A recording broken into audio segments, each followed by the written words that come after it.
They had been watching the stars for 9 billion years. They were old, so old that they had seen galaxies born and die. They had watched countless species rise from the mud of their home worlds, build ships, reach for the heavens, and then destroy themselves or fade away into nothing. They remembered them all, every single one.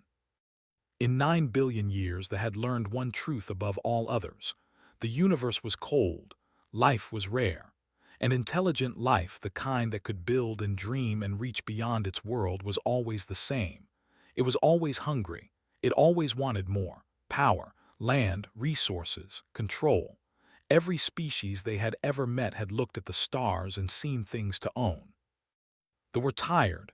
They lived in great crystal ships that floated between galaxies. They no longer had bodies of flesh. They had become something else long ago, beings of light and thought and memory. They watched. They waited. They remembered. But they no longer hoped. Then the humans came. The human ship was small. It was called the Horizon, and it was the first vessel from Earth to travel beyond the solar system. The journey had taken 20 years. The ship carried 47 people, men and women who had left everything behind to see what lay beyond the darkness. Captain stood on the bridge and looked at the screen. Her heart was beating fast. After 20 years of empty space, they had found something. A signal, a pattern, something that was not natural. "What is it?" asked Minyu, her second in command. He was a tall man with kind eyes and steady hands. He had been with since the beginning of the mission. "I do not know," said, "but it is not random. Someone made this."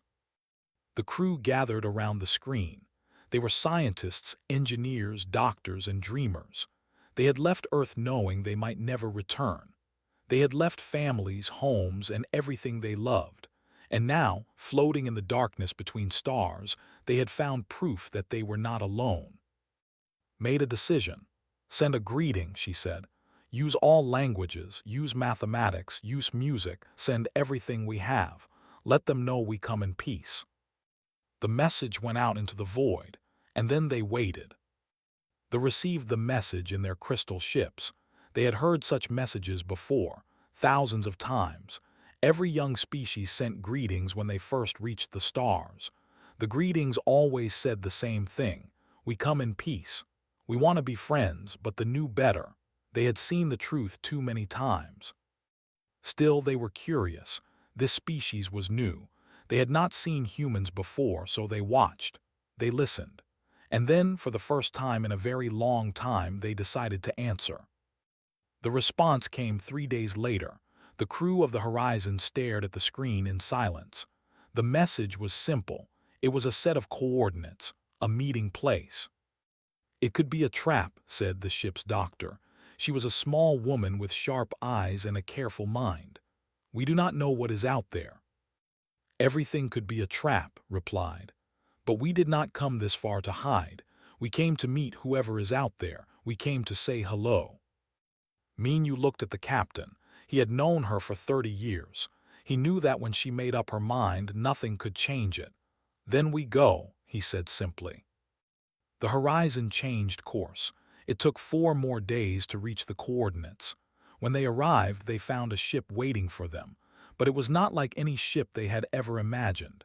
It was made of crystal, and it glowed with soft light. It was beautiful. It was ancient. It was alive. They watched the small human ship approach. They saw the primitive metal hull, the simple engines, the tiny windows. They saw how fragile it was, how easily it could be destroyed. And they felt something they had not felt in millions of years. They felt curious. A channel opened between the ships. The humans did not know what to say. They had prepared speeches and greetings and formal words. But now, faced with something so vast and old, all their words seemed small. It was who spoke first. She did not use the prepared speech. She simply said what was in her heart. "Hello," she said. "We are from Earth. We have traveled very far to meet you. We do not want anything from you. We just wanted to say that we are here. We exist. And we are happy to know that we are not alone." They listened. They had heard greetings before. They had heard promises of peace and friendship. But they had never heard this. They had never heard a species say that they did not want anything. Every species wanted something. Every species had demands. The eldest of a being called who had lived for 3 billion years, spoke to the humans for the first time. His voice was like music, soft and deep and full of ages. "You say you want nothing," said. "This is strange to us. Every species we have met has wanted something. Power, knowledge, protection. What do you truly seek, young ones?" Thought about the question. She looked at her crew. She thought about Earth, about all the people who had sent them into the stars. She thought about why they had really come. "We seek connection," she said finally. "We are a young species. We have only had language for a short time. We have only had ships for a shorter time, but in all our history the thing we have wanted most is to not be alone. We have looked at the stars since we first opened our eyes, and we have wondered if anyone was looking back. Now we know. Someone was. That is enough. That is everything." They were silent. In 9 billion years, no species had ever given such an answer. They had heard lies and tricks and false promises. But this human, this small creature from a young world, spoke with something they had almost forgotten. She spoke with honesty. Looked at the human ship for a long time. He looked at the faces on the screen, the young faces full of hope and wonder and fear. He saw how fragile they were. He saw how brief their lives must be. And he saw something else. He saw warmth. "You are strange creatures," said slowly. "We have watched the universe for a very long time. We have seen much. We have seen cruelty and greed and war. We have seen species destroy themselves and each other. We had stopped believing that anything different was possible." He paused. The humans waited, not knowing what would come next. "But you," continued, "you are different. We do not know how, we do not know why, but we see something in you that we have not seen before. We would like to understand it. We would like to learn what makes you this way." Smiled. It was a simple smile, warm and genuine. "We would like to learn about you too," she said. "We have so many questions, so many things we want to know, but mostly we just want to talk. We want to share stories. We want to understand each other." They had not shared stories in a very long time. They had stopped talking to other species ages ago. There had seemed no point. But now, looking at these strange, warm, fragile creatures, they felt something stir inside them, something old, something they had thought was dead. "Hoping." "Then come," said. "Come and talk with us. Share your stories, we will share ours. And perhaps for the first time in a very long age, we will not be alone either." The horizon moved closer to the crystal ship, and in the darkness between stars, 2 species met for the first time. One was ancient beyond measure. One was young beyond knowing. But in that moment, they were the same. They were both reaching out across the void, hopping to find something worth holding on to. And they had found each other. 3 months passed after the first meeting. The humans stayed near the ships, learning and talking and sharing. Every day brought new wonders. Every conversation opened new doors. The crew of the Horizon felt like children who had found a library filled with all the knowledge of the universe. They were patient teachers. They showed the human stars being born. They explained how galaxies moved and danced across the void. They shared secrets of physics and mathematics that human scientists had never dreamed of. But even as they taught, they watched. They studied these strange creatures with growing fascination. The eldest watched most carefully of all. He had seen 10,000 species in his long life. He had watched them rise and fall. He had seen their patterns, their predictable paths, ambition, conquest, self-destruction. The cycle repeated again and again. But the humans did not fit the pattern. Something about them was different and wanted to understand what. One day, he called the human leaders to his ship. Came, along with Minu and a young officer named, was the youngest member of the crew, only 25 years old when they left Earth. She had spent most of her life on the horizon, growing up among the stars. She saw the universe differently than those who remembered green fields and blue skies. The meeting room in the ship was made of light. The walls glowed softly, changing colors with the mood of the beings inside. When the humans entered, the light was pale blue, calm and thoughtful. Floated before them. He no longer had a body like theirs. He was a shape made of golden light, constantly shifting and flowing. But his voice was warm, almost human. "I have been watching you," said. "For 3 months I have watched how you live, how you work, how you treat each other. I have seen many things that confuse me. Today I wish to ask you questions. Will you answer honestly?" Nodded. "We will answer as honestly as we can." "Good," Slight pulsed gently. "My first question is this. Why do you smile at strangers?" The humans looked at each other. It seemed like such a simple question. But they could see that too. It was not simple at all. Minyu spoke first. "What do you mean exactly?" "When you meet someone new, you smile," explained. "Your faces change, you show your teeth but not in threat. You make yourselves open, vulnerable. You do this even when you do not know if the other person is friend or enemy. I have watched other species. They do not do this. They show strength to strangers, they show caution, they show fear, but you show warmth. Why?" Answered before the others could speak. She was young, but she had thought about these things during her long years in space. "Because loneliness is the worst thing," she said simply. "Being alone is harder than being hurt. When we smile at strangers, we are saying that we do not want to be alone. We are saying that we hope they do not want to be alone either. We are offering friendship before we know if it will be accepted. Yes, sometimes we get hurt, but sometimes we make friends, and friends are worth the risk." Was silent for a long moment. The light around him flickered and changed, shifting from blue to soft gold. "I have lived for 3 billion years," he said slowly. "I have seen species that would kill on sight. I have seen species that would deceive and betray. I have seen species that trusted no one and nothing. They believed that safety came from strength, from walls, from keeping others away. Many of them survived for a very long time, but they were never happy. They were always afraid." He moved closer to the humans. "You are so young. Your species has existed for such a short time. You have no walls, you have no great weapons. You are soft and fragile and easy to hurt. And yet you smile at strangers. You offer trust before it is earned. This is either very foolish or very wise. I cannot decide which." Stepped forward. "Maybe it is both," she said. "We are foolish because we know we could be hurt. We are wise because we know that being afraid all the time is no way to live. We would rather be hurt sometimes than be alone always." Considered this. "I have another question," he said. "Yesterday I saw your engineer give food to one of our workers. The worker did not ask for food. The worker did not need food in the way you understand it, but your engineer offered it anyway. When the worker refused, your engineer seemed sad. Why?" Minyu smiled at the memory. He does that. He offers food to everyone. It is how he shows care." "But why does he care for beings he does not know?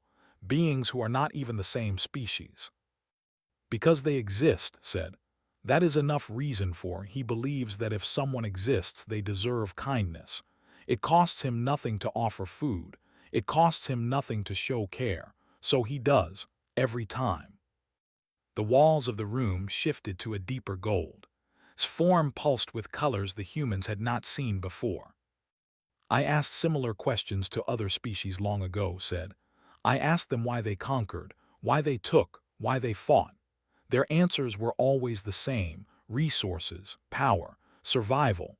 They believed the universe was a competition. They believed that if they did not take, others would take from them. They believed that kindness was weakness." He paused and his voice became softer. "I stopped asking questions a long time ago. The answers were always disappointing, but your answers are different. I do not fully understand them, but I want to understand." Looked at the ancient being with curiosity. "Can I ask you a question?" she said.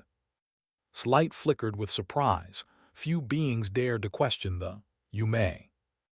"You said you stopped asking questions because the answers were disappointing. Does that mean you were hopping for different answers? Does that mean you wanted to find species that were kind?" The room fell silent. The light on the walls dimmed to a soft, for a long moment did not speak. "Yes," he said finally. His voice was quiet, almost a whisper. "For billions of years we hoped. We searched the stars for species that would prove us wrong, species that would show us that the universe was not just competition and cruelty. We wanted to believe that kindness could exist, that warmth could survive, that beings could look at strangers and see friends instead of threats." He moved closer but every time we were disappointed. Every species fell into the same patterns. Even the ones that started with hope, with dreams of peace, eventually turned to war and greed. We watched it happen again and again. Eventually, we stopped hopping. We stopped looking.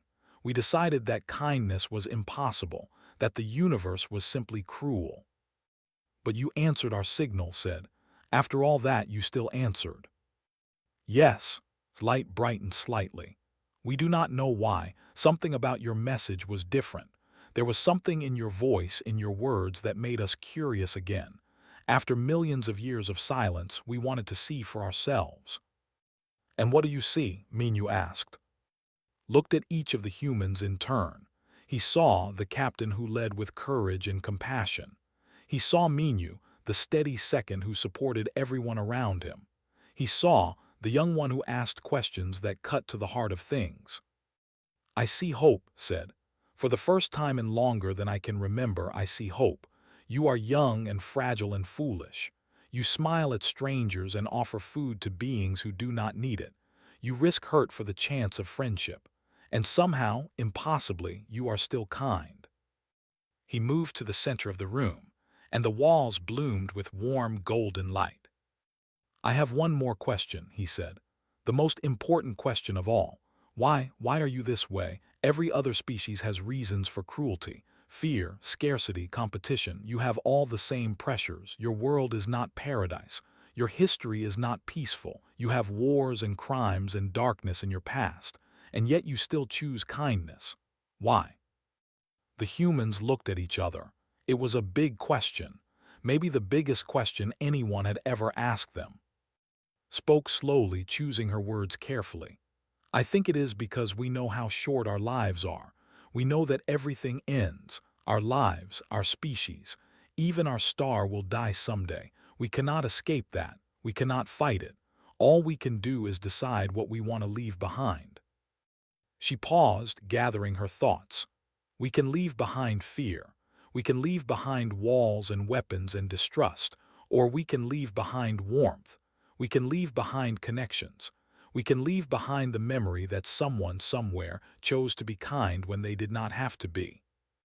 Minyu added, "We are not kind because we expect kindness back.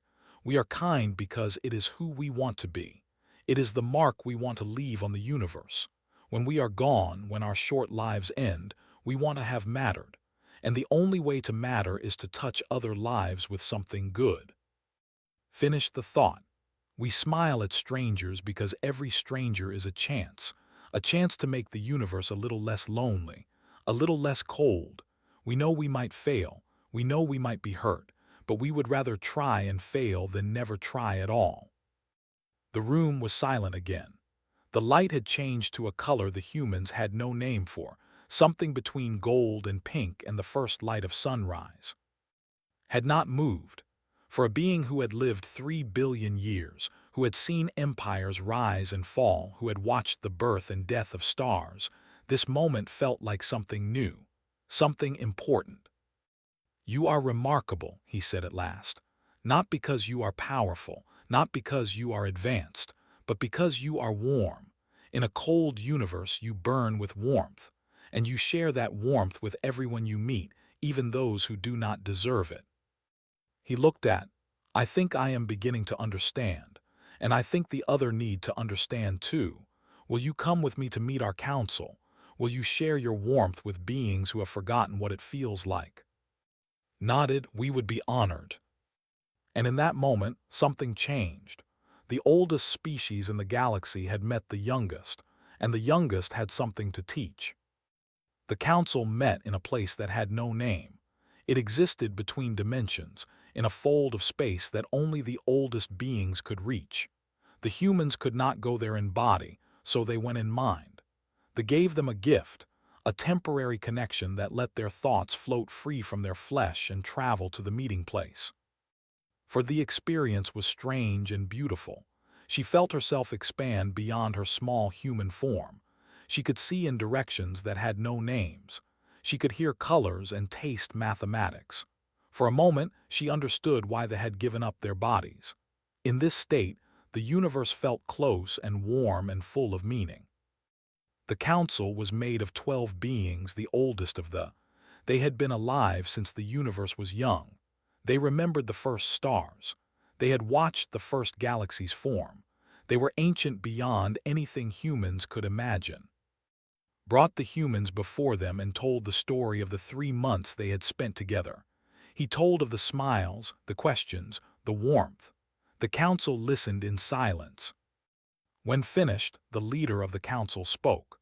Her name was, and she was the oldest being in existence. She had lived for 8 billion years.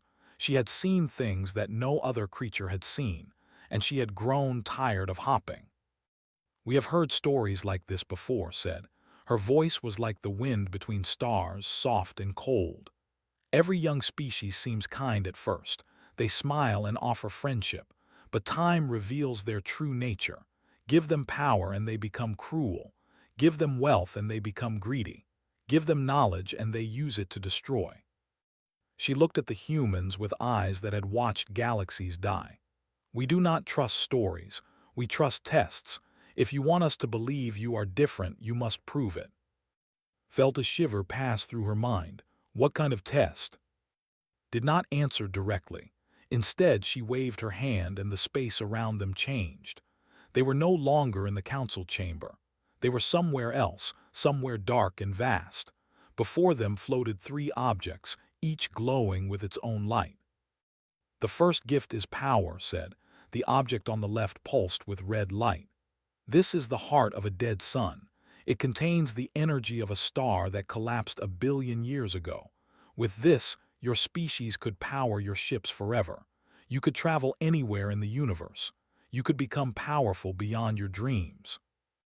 The red light was beautiful and terrible. Could feel its pull, could sense the endless energy trapped inside it. With this gift, humanity would never struggle again. They would never fear running out of fuel or being stranded in the void.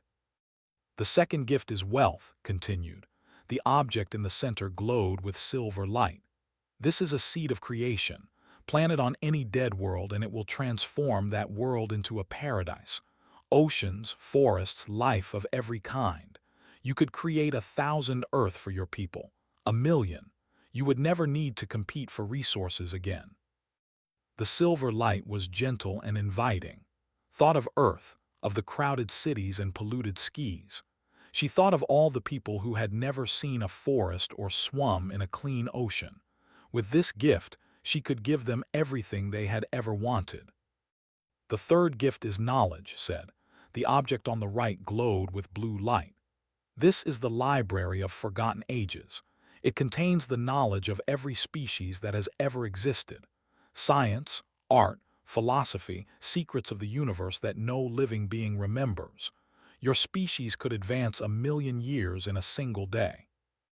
The blue light was the most tempting of all, was a scientist at heart. She had spent her life asking questions. With this gift, she could answer every question humanity had ever asked. She could unlock the secrets of the universe. Floated closer to the humans. "You may choose one gift, only one. Choose wisely. Your choice will tell us everything we need to know about your species." The humans looked at each other. This was the test. This was the moment that would decide everything. Minu spoke first. "What happens if we take the power?" "You become unstoppable," answered. "No species could threaten you. No force could challenge you. You would be safe forever." "And the wealth?" "You would never want for anything. Your people would live in comfort and plenty. Suffering would end." "And the knowledge?" "You would understand everything. The mysteries of existence would be laid bare before you. You would become wise beyond measure." The council watched in silence. They had offered these same gifts to other species before. Every species chose.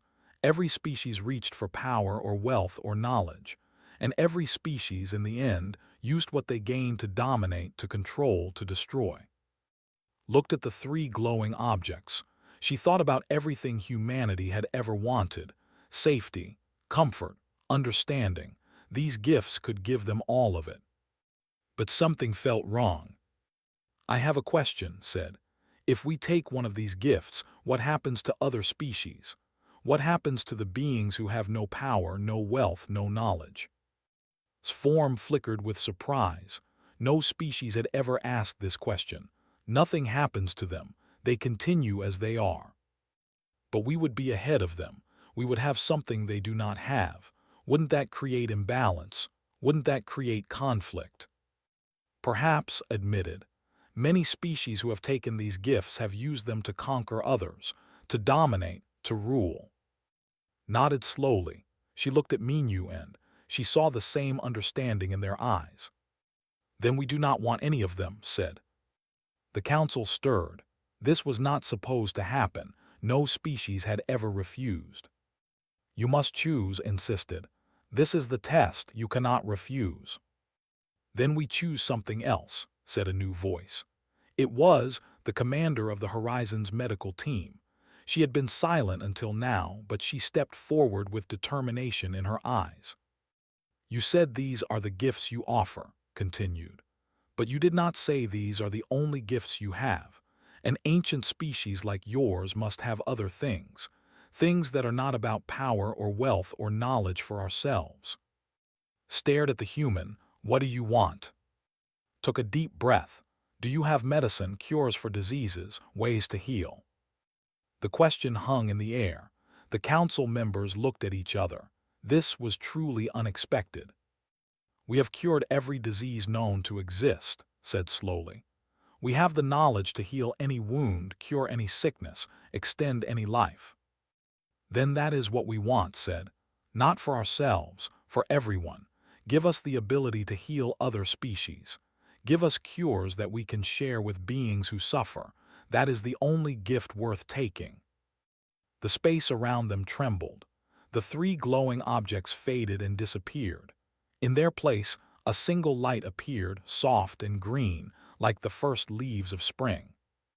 Floated closer to, "You refuse power that would make you unstoppable. You refuse wealth that would make you comfortable. You refuse knowledge that would make you wise.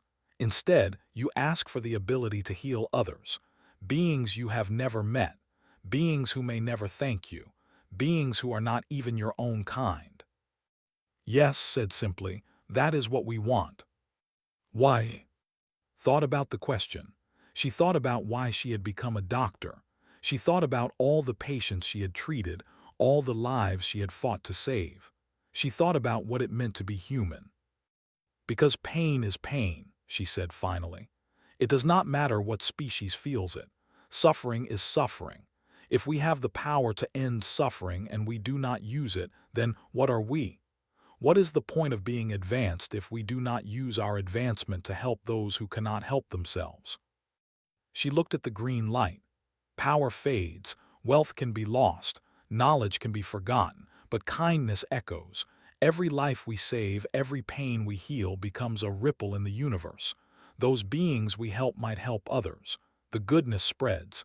That is the only legacy worth leaving. The council was silent. The green light pulsed gently, waiting. And then something happened that had not happened in billions of years. The oldest being in existence, the leader of the council, began to weep. The tears were not like human tears. They were drops of light, falling from her form like stars being born. They floated in the space around her, each one containing a memory of all the species she had watched fail, all the hopes she had given up, all the trust she had lost.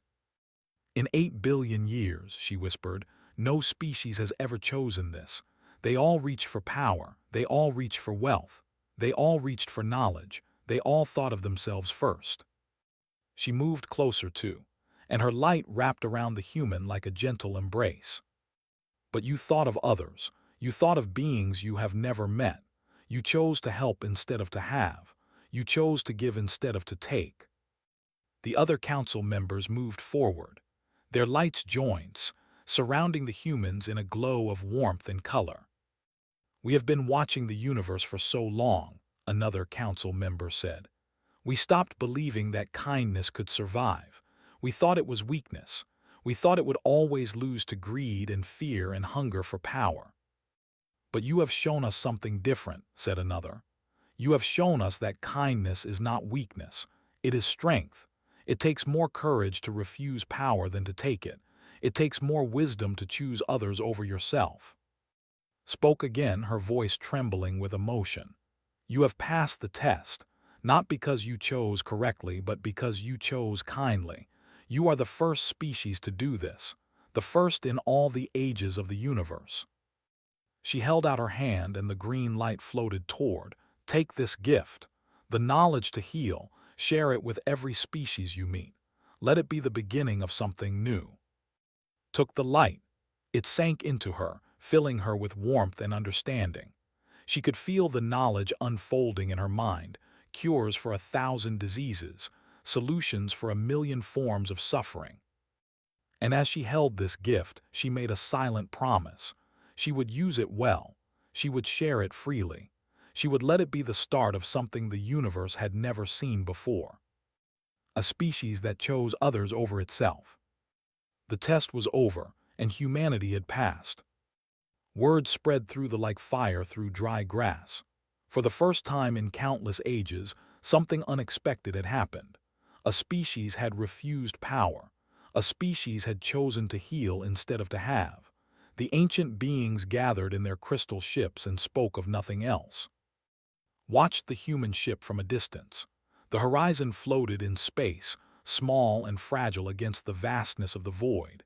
Inside that tiny vessel, 47 humans lived and worked and dreamed. They had no idea what they had started. The council had decided to make an announcement. All the would gather to hear it.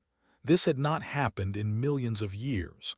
The last time they gathered was when they decided to stop contacting other species. They had given up hope then.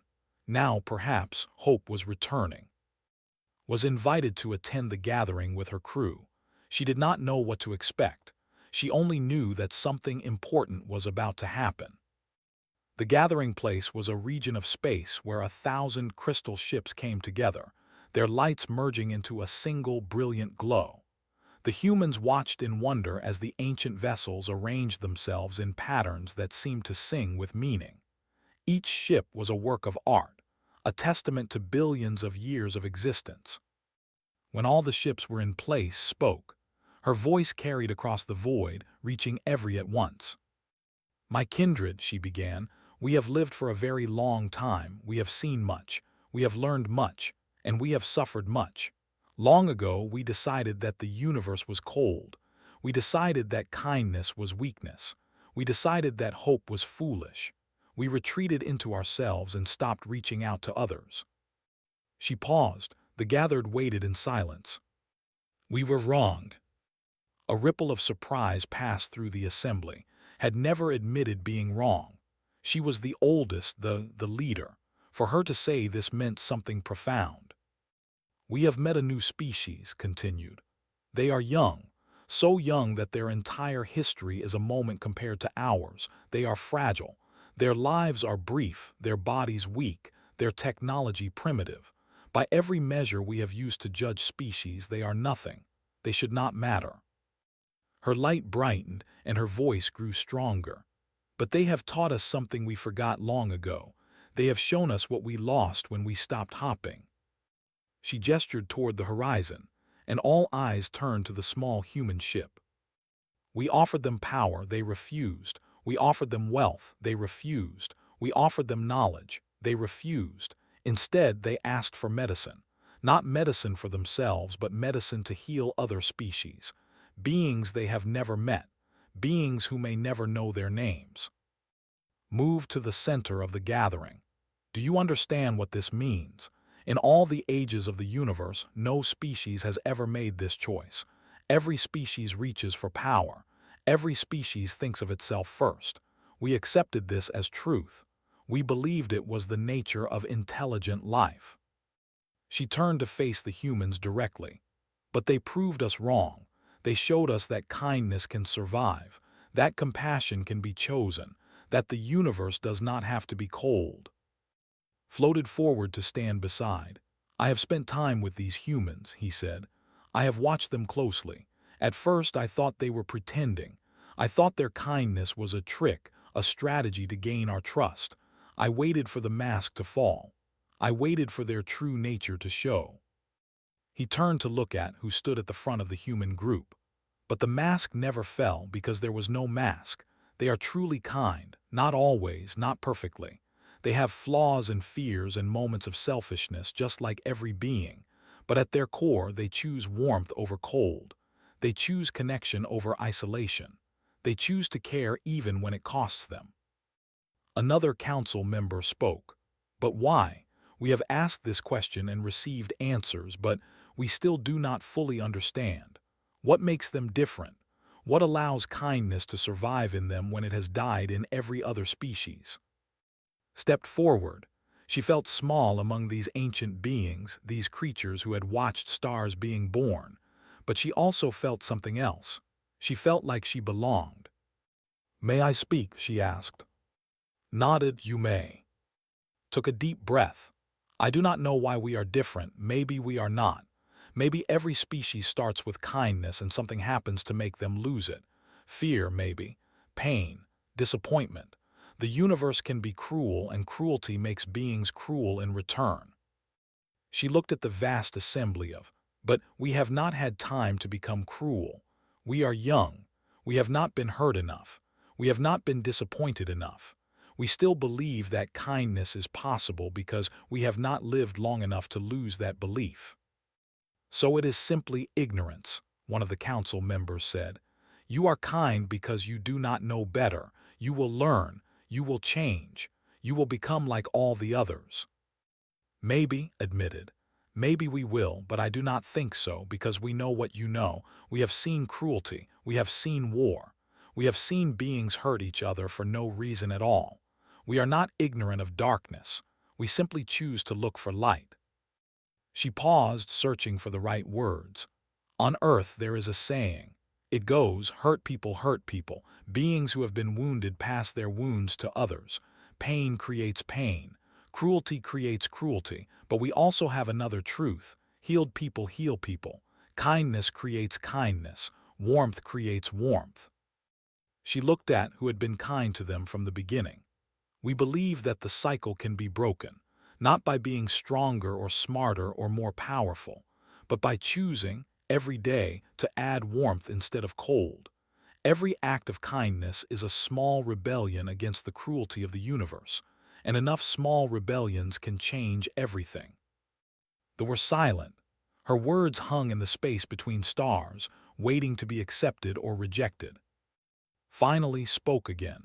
You say kindness creates kindness, but what about when kindness is met with cruelty? What about when you give warmth and receive cold in return?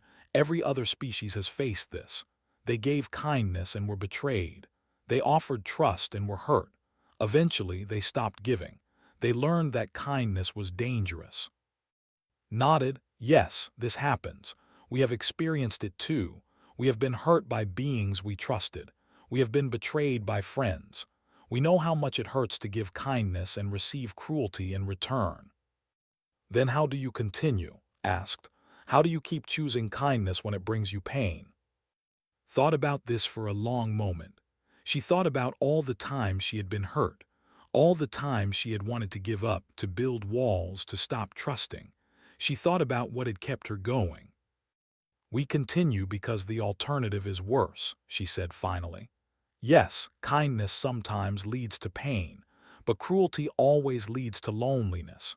If we stop being kind because we might get hurt, we lose the chance for connection. We lose the chance for love. We lose the chance for everything that makes life worth living. She looked at her crew, at Minu, and then all the others who had traveled so far with her. We are not brave. We are not special. We are just beings who have decided that loneliness is worse than pain. We would rather be hurt sometimes than be alone always.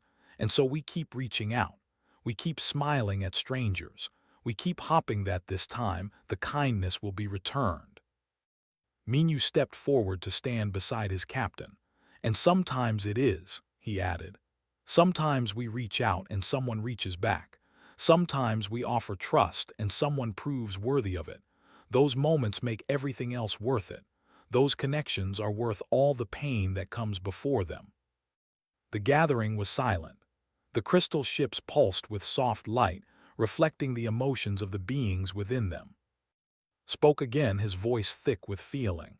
We have watched 10,000 species, he said. We have seen them all fail. We have seen kindness crushed again and again. We stopped believing it could survive, but you. He looked at the humans with something that might have been wonder. You keep trying, despite everything, despite all the ways you could be hurt. You keep choosing warmth. He turned to face the council. I have made a decision. I have thought about it for a long time, and I am certain. These beings are not like the others. They may be young and fragile and brief, but they carry something precious, something we lost long ago, something we thought was gone forever. He moved to stand before, and then he did something that no had done in billions of years. He knelt, not in submission, not in worship, but in respect, in recognition, in honor of something beautiful. You have reminded us of who we wanted to be, said. Before we became tired, before we became cold, before we gave up, we were like you once. We believed in kindness. We hoped for connection. We reached out to others with warmth in our hearts. Other council members began to kneel as well. One by one, the oldest beings in existence lowered themselves before the youngest species they had ever met. Was the last to kneel. Her light had shifted to a color the humans had never seen, something soft and warm and full of meaning. You have taught us, she said. You, the young ones, you, the brief ones, you, the fragile ones. You have taught the oldest beings in the universe something we forgot. She looked up with eyes that had seen the birth of stars. You have taught us to hope again. And in that moment, something changed. Not just for the humans, but for the entire universe. Because when the oldest beings in existence learn from the youngest, when ancient wisdom bows to simple kindness, anything becomes possible. The universe had been cold for a very long time. But warmth was returning. The ceremony was held in the heart of the greatest ship, a vessel called the First Light. It had been built 9 billion years ago when they were still young enough to feel wonder. No outsider had ever been allowed inside, until now. Walked through corridors made of crystallized starlight. She could see memories in the walls, images from the earliest ages of the universe. She saw galaxies forming. She saw the first life emerging from ancient oceans on forgotten worlds. She saw the as they once were, beings of flesh and hope and boundless curiosity. She also saw the change. She saw the moment when hope began to die. She saw the retreat into themselves, their lights dimming, their warmth fading. She saw them stop reaching out, stop believing, stop caring. The walls showed her billions of years of loneliness, and her heart ached for these ancient beings who had forgotten how to feel. The crew of the Horizon walked behind her. All 47 of them had been invited. They wore their simple uniforms, the same clothes they had worn when they left Earth 20 years ago. They had nothing special. No fancy robes, no symbols of power, just themselves. At the center of the First Light was a chamber that held the memory of every species they had ever met. 10,000 lights floated in the darkness, each one representing a civilization that had risen and fallen. Some lights were bright, others dim. Some pulsed with angry red, others with cold blue. None of them were warm. Until now. They gathered around the humans. Every member of their species was present, either in body or in mind. This was the first complete gathering since they decided to stop hopping. Now they gathered again because hope had returned. Floated to the center of the chamber. Her light was different than before. It was softer, warmer, more like a sunrise than a cold star. "We have called this gathering to make an announcement," she said, her voice carried to everywhere in the universe. "For billions of years we have watched other species. We have judged them. We have found them lacking. We called them young and foolish. We called them dangerous. We kept our distance because we believed they had nothing to offer us." She turned to face the humans. "We were wrong. These beings, these humans, have taught us more in a few months than we have learned in ages. They have reminded us of who we used to be. They have shown us that kindness can survive, that warmth can endure, that hope is not weakness but strength." She moved closer too. "We have had allies before. We have had trading partners, diplomatic contacts, cautious associations. But we have never had what we are about to offer you." The chamber fell silent. Even the ancient lights seemed to hold their breath. "We, the oldest species in the universe, declare that humanity is not our ally, not our partner, not our friend." Paused, and her light bloomed into brilliant gold. "We declare that humanity is our family." A ripple passed through the gathered. The word family had not been used in this way for billions of years. It was their most sacred concept, their deepest bond. To name another species as family was to say that they were worthy of complete trust, complete openness, complete love. Felt tears forming in her eyes. She did not fully understand what this meant, but she could feel its weight. She could sense how much it mattered. "What does this mean?" she asked softly. "What does it mean to be your family?" Answered, "It means we will share everything with you, not just knowledge or technology, but ourselves, our memories, our hopes, our fears, the secrets we have kept for billions of years. It means we will walk beside you as you grow. We will protect you without controlling you. We will guide you without limiting you. We will be there whenever you need us for as long as the universe exists." Continued, "It also means we will learn from you. You have something we lost: warmth, hope, the courage to keep reaching out even when it hurts. You will teach us how to feel again. You will remind us why existence matters." She held out her hand, and a new light appeared in the chamber. It was different from the others. It burned with warm, golden fire, like a sun being born. It floated to join the other lights, but it did not blend in. It stood apart, brighter and warmer than any light that had come before. "This is your light," said. "It will burn in this chamber forever, and unlike the others, it will not fade, because you have shown us something eternal, something that cannot die as long as beings choose to believe in it." Stepped forward. The young woman who had grown up among the stars, who had never known Earth but carried its warmth in her heart, spoke with a voice that trembled with emotion.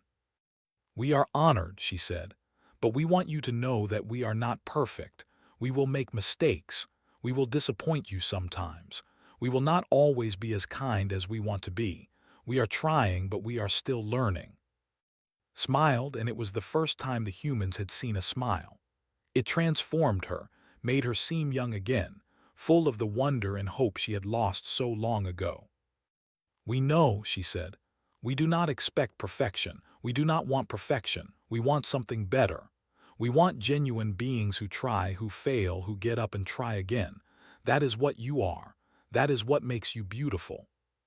She turned to address all the "My kindred, we have been alone for too long.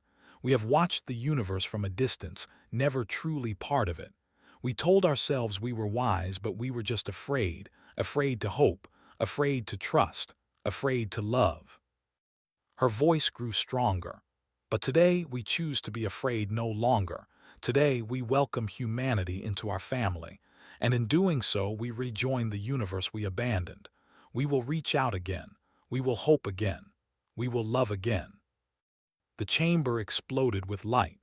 Every present let their glow shine at full brightness, a celebration that had not happened in billions of years. The crystal walls sang with joy, harmonies that the humans could feel in their bones. In the middle of it all, found floating beside her. The ancient being looked at her with warmth she could feel across the space between them. "Thank you," he said quietly. "You have given us back ourselves." Shook her head. "We did not do anything. We just were who we are." That is exactly what you did, replied. You were who you are, and who you are is kind. In a universe that often punishes kindness, you stayed kind anyway. That is the bravest thing I have ever seen. Minyu joined them, his eyes bright with unshed tears. What happens now? Slight pulsed with something that looked like excitement, an emotion the ancient being had not felt in ages. Now we go forward together. You will teach us about warmth. We will teach you about the stars. We will explore the universe side by side, the oldest and the youngest, thee and the warmest. He looked out at the celebration, at the lights dancing and singing. There are other species out there. Most of them are afraid. Most of them are cold. But maybe together we can reach them. Maybe we can show them what you showed us. That kindness is not weakness. That hope is not foolish. That connection is worth the risk of pain. Approached with the green light of healing glowing softly around her, the gift that had given her pulsed with warmth. We should start now, she said. There are beings suffering out there, beings who need help. We have the ability to heal them. We should not wait. Heard this and floated closer. You have had the gift for only a short time, and already you wish to use it for others. This is why we named you family. This is what makes you different. She addressed the entire assembly. Let this be our first act as a family. Let us go out into the universe together and heal those who suffer. Let us show every species that kindness has returned to the stars. The celebration shifted. Purpose entered the joy. They began to organize, to plan, to prepare. Ships that had been still for millions of years hummed back to life. Ancient engines awakened. The oldest species in the universe was ready to move again. And at the center of it all, a small ship called the Horizon floated beside vessels older than most stars. A crew of 47 humans looked out at a universe that had just changed forever. Stood on her bridge, watching the fleet form around her ship. She thought about Earth, about all the people who had no idea what had happened here. She thought about the children who would grow up in a universe where humanity had family among the stars. She thought about all the suffering beings they would help, all the connections they would make, all the warmth they would spread. She smiled. Behind her, Minyu spoke softly. We came looking for proof that we were not alone. Nodded, and we found family. Added, the oldest species in the universe, and they called us family. Not because we were powerful, said, not because we were wise. Because we were kind, finished. Because we smiled at strangers. Because we reached out when we did not have to. Because we chose warmth over cold. She turned to her crew. Let this be our legacy, not the ships we build or the worlds we discover. Let our legacy be the warmth we share. Let us be remembered as the species that refused to give up on kindness. The fleet began to move. Crystal ships and a small metal vessel, ancient light and young hope, the oldest and the youngest moving forward together. They were family now. And they had a universe to warm. The stars had been cold for a very long time. But as the fleet moved through the darkness, carrying its message of kindness and healing and hope, the universe began to remember something it had forgotten. It remembered that warmth was possible. It remembered that connection was worth the risk. It remembered that even in the darkest void, even after billions of years of cold, a single act of kindness could change everything. The humans smiled at the stars, and the stars at last smiled back.